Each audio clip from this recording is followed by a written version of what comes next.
Creating a chart. Now that you have learned about different types of charts, let us learn how to create charts. To create a chart, follow these steps. Step 1. Select the range of cells, for example, A1 to C5 in this case. Step 2. Click on Column Chart from Charts group under Insert tab. Step 3. Select a 2D column chart option from the drop-down list. A chart will be inserted in the Excel sheet as shown.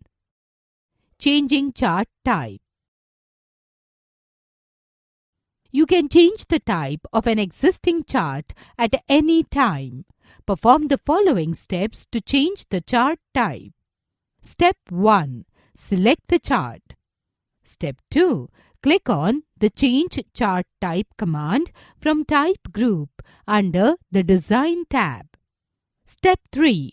Click on Line from the left panel of the Change Chart Type dialog box. Step 4. Click on Line with Markers option from the right panel under Line group. The chart will change to line chart as shown.